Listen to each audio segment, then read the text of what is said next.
pretty significant upgrade here, I would say.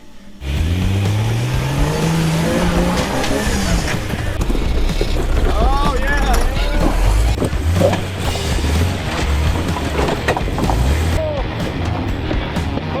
Oh yeah! What's up, guys? Welcome back to another video here on Muddy Beards 4x4. Today we're going to be installing the 7-slot Customs Barnes 4-wheel drive bolt-in skid plate for the Jeep Wrangler TJ. Now, if you guys are not a subscriber to our channel, make sure you take the time, hit that subscribe button. It really helps us out. Check out some more of our videos. Also, check out our website, muddybeards4x4.com. You can buy some merchandise, shirts, stickers, stuff like that. Watch some of our videos. Get some discount codes from some of our sponsors, along with an Amazon button that you can do your Amazon shopping with through our Amazon store. Now, this is a 7-slot Customs 1/4-inch skid plate. The difference between Barnes 4-wheel drive and 7-slot Customs is 7-slot Customs is a Jeep-specific line. Barnes 4-wheel drive has builder's parts, which is what I'm using to build all of the rear suspension on my Jeep. You can see right here all the brackets and tabs, my Frenched-in coilover mounts, all of my Heim joints. These guys are the 1.25-inch JMX Heim joints. These things are super beefy, and I'm really excited in order to install these on my Jeep. This will come in future videos where I will be installing all these things, setting up my suspension, my geometry. So I'm hoping to stretch my TJ to 100 inches. We'll see how it goes. I'm not exactly sure where it's going to end up. Building that 9-inch axle, if you watch my last video, I'm starting that project as well. I'm going to be utilizing that GenRight stretch tank that I have in the back to extend my suspension all the way back as far as I can. This being a kind of universal skid plate for a TJ, there's been some changes in the TJ starting in 03. So this plate has different mounting configuration, different holes on the side. So this will fit any Jeep Wrangler TJ 1997 to 2006, automatic or manual transmission. Okay, so in my research and in the whole time I was doing this, I found out this does not give me any extra ground clearance. It's pretty much the same drop as my factory skid plate. If you have a 03 and newer, the skid plate is a little bit different because that's when the Rubicon came out, and it has the MP241, which has a deeper skid plate, and they use those across all the Jeeps. So if you have an 03 to 06, this will give you probably about 1 inch of ground clearance. So in my case, 97 to 02, probably not any extra ground clearance. And it really depends on the Jeep and your setup. And so I can't say for sure exactly how much ground clearance you will get, but this is my guess based on my research and my measuring. I have the 1-inch body lift, and I also have a 1-inch motor mount lift from Mountain Off-Road Enterprises. So that raises my engine up, which in turn drops the transfer case output and points it down towards my rear axle and helps with my vibrations, driveline angles. You might have to adjust your shift linkage. I had to adjust mine just a tiny little bit. Took me a couple minutes. That's another thing to think about. So this thing does come in bare metal. You can see I've already painted it. I've had it installed a bunch of times. I did run into several issues with the painting process and with the installation. But first, let's get this thing painted. Oh yeah! Yeah! Oh yeah! Howdy, there you go! Now you're getting cocky. Woo! Nice work. I started off the painting process by using acetone to clean up the bare metal. I got self-etching primer. This is just a duplicolor self-etching primer, and I went ahead and hit it with this self-etching primer.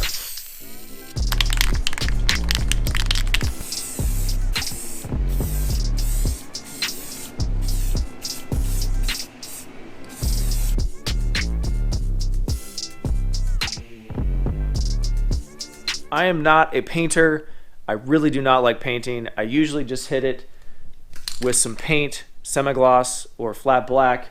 I know this thing's just going to be smashed onto some rocks, so I don't know why I care so much about what the paint looks like, but I was trying to do it the proper way. After doing some research, after I let it dry overnight, found out that you have to sand it down, hit it with a primer, and sand it again, and do all this stuff before the paint properly sticks to the self-etching primer. I had no idea.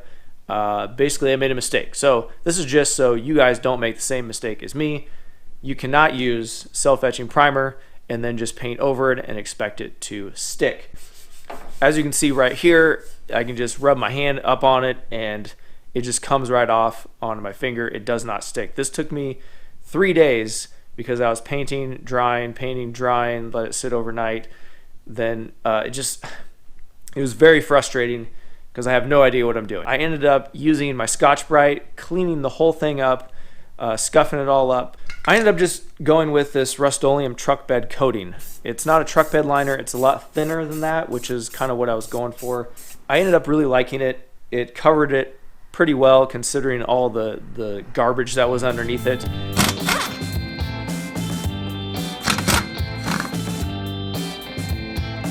So I used my jacked up the front of the transmission, holding it up on that side. I'm also using a jack on this side underneath the output yoke for safety.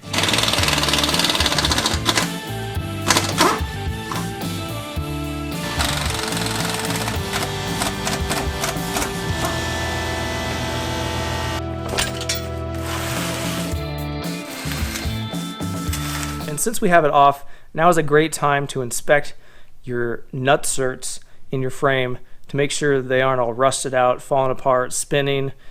And if they are, go ahead and replace them.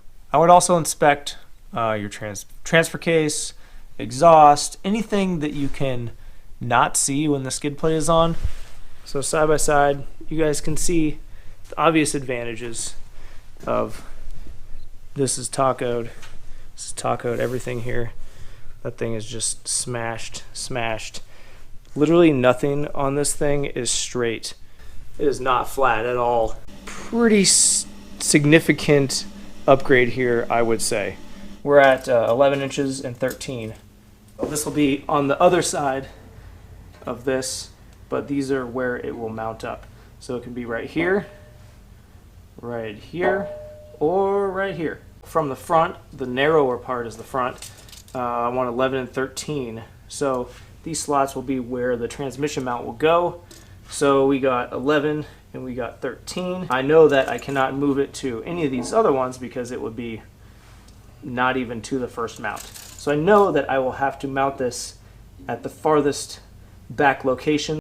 So this thing has a bend in it to raise it up. That's going to go towards the front of the vehicle and this all the way back. So we're going to be using our countersunk Allen heads here to mount it in.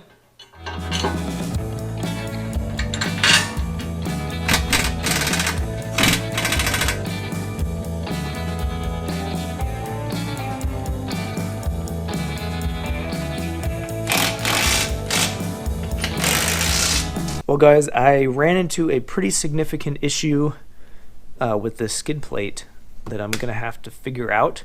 I've already contacted Barnes, we've been talking, we're trying to figure it out, but I'm going to have to take this thing off and do some measuring. As you can see, my transfer case hits the skid plate and it doesn't let the mount actually go into the slot, so I can't bolt it up to my transmission mount. That's a problem. It has now been actually a few weeks since I've worked on this project. After going back and forth with the guys at Barnes 4-Wheel Drive, talking to them on the phone, sending them pictures, measurements, all that stuff, they figured out that my transmission, my AX15 transmission, is from a Cherokee. Now, a Cherokee AX15, apparently, the holes for the transfer case are clocked differently than the TJ AX15. So if you have a regular TJ AX15, then this will be no problem. But if you happen to have a Cherokee AX15, which I actually didn't know I had until the guys at Barnes 4-Wheel Drive figured it out for me, I didn't even know there was a difference. I didn't know that was a thing. So there's really only 3 solutions. One, getting a TJ AX15, which is kind of a pain because you got to buy one, a used one that you don't really know you know, how beat up it is. Is it broken? You don't really know. And then you got to sell this one to try and pay for the other one. And it just seems like a really big pain. Or the other option is Iron Rock Off-Road makes a transfer case clocking drill rig. You see right here. It is $50, and it basically is a template to drill out those holes, clock it up, and drill the holes in that upper spot where the TJ would be, and that would allow you to clock it up and install your transfer case that way. I am not going to go that route because it probably would be okay, but I'm not really a fan of having two holes there. It's probably just going to be a little bit weaker, and I don't want to cause a failure point on my Jeep. So what I did is I went ahead and got a clocking ring. So this is just basically a plate of steel that is drilled out, and it has 10, 20, 30 degrees of clocking. So I'm going to make a different video on installing this clocking ring, but this is going to be my solution for this. That's going to clock my transfer case up in order to install my skid plate and give me the clearance that I need. This one was on eBay. It cost me about $40 total with shipping and everything. Later on down the road, if I want to run a flat skid plate or something that's going to give me even more clearance, I can just pop these over to the next one up and clock my transfer case up without doing any other modifications.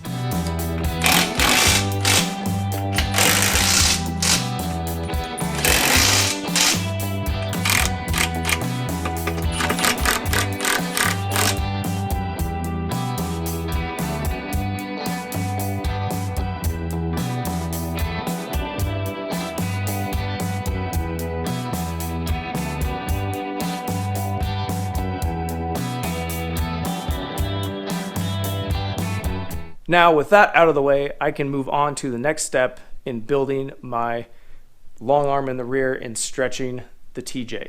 Big shout out to Barnes 4-Wheel Drive for sponsoring this build series. Couldn't have done it without you guys. I'm going to leave a link in the description to the parts I'm using, also to the tools that I'm using. Check out our Amazon store, link in the description, our website, muddybeards4x4.com. If you guys learn anything from these videos, make sure you hit that subscribe button, give us a like, thumbs up, and leave me some comments. So we'll see you next time on this build series where I'm going to be doing some serious welding, fabricating, and figuring out all the geometry of this suspension. So we'll see you next time.